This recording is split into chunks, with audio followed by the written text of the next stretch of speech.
അടുത്ത് നമുക്ക് binary to hexadecimal conversion നോക്കാം. അപ്പോൾ ഇതാണ് നമുക്ക് തന്നിരിക്കുന്ന, ഇപ്പോൾ എക്സാമ്പിൾ നോക്കുകയാണെങ്കിൽ ഇതാണ് നമുക്ക് തന്നിരിക്കുന്ന ബൈനറി നമ്പർ എന്ന് പറയുന്നത്. ഇതിലേക്ക് ഹെക്സാഡെസിമലിലേക്ക് ആക്കണമെങ്കിൽ എന്താണെന്ന് വെച്ചാൽ നമ്മൾ നേരത്തെ പറഞ്ഞ മാതിരി പോയിൻറ്റിൻ്റെ ലെഫ്റ്റിൽ നിന്ന് 4 ബിറ്റ് 4 ബിറ്റ് വരുന്നത് നമ്മൾ ഗ്രൂപ്പ് ചെയ്യുക. ഇനി 4 ബിറ്റ് കുറവാണെങ്കിൽ അവിടെ സീറോസ് ഇട്ട് ആഡ് ചെയ്ത് കൊടുക്കാം. എന്നിട്ട് ഓരോന്നിനും കറസ്പോണ്ടിങ് ആയിട്ടുള്ള വാല്യൂസ് എഴുതാം. അപ്പോൾ നമുക്ക് ഇങ്ങനെ ഒരു ആൻസർ കിട്ടും. ഓക്കെ, ഇവിടെ 1110 എന്ന് പറയുന്നത് എത്രയാണ്? 14 വരിക. അതിന് കറസ്പോണ്ടിങ് ഹെക്സാഡെസിമൽ എന്ന് പറയുന്നത് E ആണ് വരിക. അപ്പോൾ 2E.68 എന്ന് വരും. ഓക്കെ, ഇനി അടുത്തെന്ന് പറയുന്നത് ഒക്ടൽ ടു ഡെസിമൽ, ഒക്ടലിൽ നിന്ന് ഡെസിമലിലേക്ക്. അപ്പോൾ ഇതാണ് നമുക്ക് തന്നിരിക്കുന്ന ഒക്ടൽ നമ്പർ എന്ന് പറയുന്നത്. അപ്പോൾ പോയിൻറ്റിൻ്റെ ലെഫ്റ്റ് സൈഡിലുള്ളത് 8⁻0, 8⁻1, 8 സ്ക്വയർ. പോയിൻറ്റിൻ്റെ റൈറ്റ് സൈഡിലുള്ളത് 8⁻1, 8⁻2 എന്ന് എഴുതാം. എന്നിട്ട് 1 × 8 സ്ക്വയർ, 4 × 8⁻1, 5 × 8⁻0, 2 × 8⁻1, 3 × 8⁻2 അങ്ങനെ എഴുതാം. എന്നിട്ട് ജസ്റ്റ് സിംപ്ലിഫൈ ചെയ്തെങ്കിൽ നമുക്ക് ആൻസർ കിട്ടും. ഓക്കെ, ഇനി അടുത്ത ടോപ്പിക് എന്ന് പറയുന്നത്, ടോപ്പിക്കല്ല, അടുത്ത കൺവേർഷൻ എന്ന് പറയുന്നത് ഒക്ടൽ ടു ബൈനറി ആണ്. അപ്പോൾ ഇതാണ് നമുക്ക് തന്നിരിക്കുന്ന ഒക്ടൽ നമ്പർ എന്ന് പറയുന്നത്. അപ്പോൾ ബൈനറി എങ്ങനെ എഴുതാമെന്ന് വെച്ചാൽ കറസ്പോണ്ടിങ് ആയിട്ടുള്ള ബൈനറി 3 ബിറ്റ് ആയിട്ടുള്ള ബൈനറി എഴുതാം. അതാണ് ബൈനറിക്ക് കൺവേർഷൻ ചെയ്യുന്നത്. ഇനി ഒക്ടൽ ടു ഹെക്സാഡെസിമൽ ഉണ്ട്. അതെങ്ങനെയാണെന്ന് വെച്ചാൽ ഇതിപ്പോൾ ഒക്ടൽ നമുക്ക് നമ്പർ തന്നിട്ടുണ്ട്, അതിൻ്റെയും ഓരോന്നിൻ്റെയും 3 ബിറ്റ് എഴുതുക. എന്നിട്ട് 4 ബിറ്റ് ആയിട്ടുള്ള സംഭവങ്ങൾ നമ്മൾ ഗ്രൂപ്പ് ചെയ്യുക. ഓക്കെ, നമ്മൾ നേരത്തെ ചെയ്ത മാതിരി 4 ബിറ്റ് ഗ്രൂപ്പ് ചെയ്യുക. ഡിജിറ്റ് കുറവാണെങ്കിൽ അവിടെ 0 ഇട്ട് കൊടുക്കുക. എന്നിട്ട് കറസ്പോണ്ടിങ് ആയിട്ടുള്ള നമ്പേഴ്സ് എഴുതാം. ഓക്കെ, ഇവിടെ 0 വരും, ഇവിടെ 6 വരും, ഇവിടെ 5 വരും, 4 വരും. ഇവിടെ സിയുടെ പകരം നമുക്ക് എന്താണ് 12 ആണ് വരിക. അപ്പോൾ 12 എന്ന് എഴുതേണ്ട, കാരണം ഹെക്സാഡെസിമൽ 12 ഇല്ല. അപ്പോൾ സി എന്ന് പറഞ്ഞിട്ട് നമ്മൾ എഴുതാം. ഓക്കെ, അപ്പോൾ അത്രയേ ഉള്ളൂ അതെന്ന് പറയുന്നത്. ഇനി അടുത്ത കൺവേർഷൻ എന്ന് പറയുന്നത് ഹെക്സാഡെസിമൽ ടു ഡെസിമൽ. അതായത് ഇതാണ് ഹെക്സാഡെസിമൽ, അത് ഡെസിമലിലേക്ക് ആക്കണമെങ്കിൽ എന്ത് ചെയ്യുക? നമ്മൾ നേരത്തെ ചെയ്യുന്ന മാതിരി 6⁻0, 16⁻1, 16⁻2.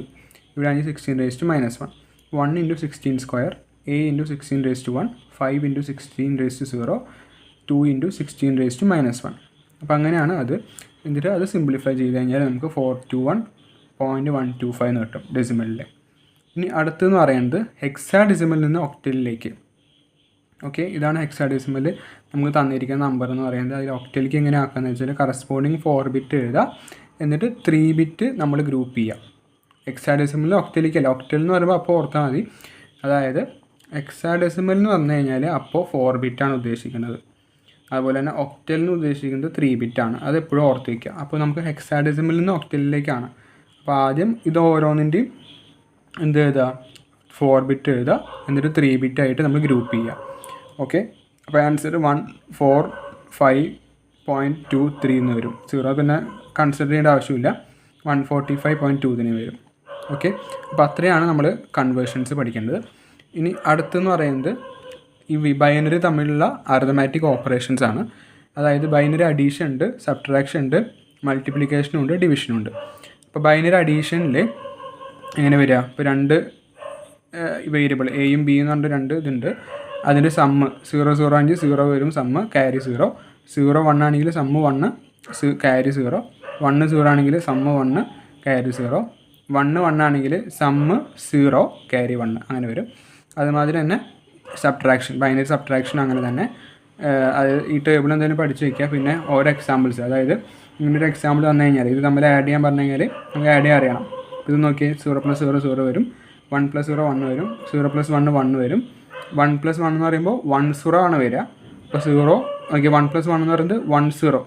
അപ്പോൾ സമ്മിൻ്റെ അവിടെ 0 കൊടുക്കുക, ക്യാരി 1 കൊടുക്കുക.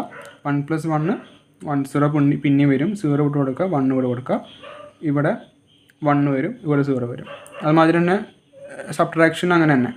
സബ്ട്രാക്ഷനിൽ മെയിനായിട്ട് ഇവിടെ 0 വരും, ബോറോ ആണ് മെയിനായിട്ട് വരുന്നത്. അപ്പോൾ 1 - 0 നമുക്ക് സബ്ട്രാക്ട് ചെയ്യാൻ പറ്റില്ല. അപ്പോൾ ഇപ്പുറത്ത് ബോറോ ചെയ്തപ്പോൾ ഇവിടെ 0 ആയി, ഇവിടെ 1 0 ആയി. 1 0 - 1 1, പിന്നെ 0 - 0 0. അങ്ങനെ നമ്മൾ ക്വസ്റ്റ്യൻസ് ചോദിക്കാറുണ്ട്.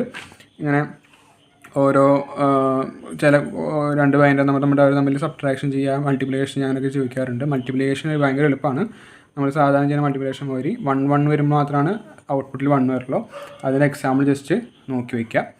ഓക്കെ, ഇവിടെ ബാക്കിയുള്ള 3 സ്ഥലങ്ങളിലും 0 തന്നെ ആയിരിക്കും.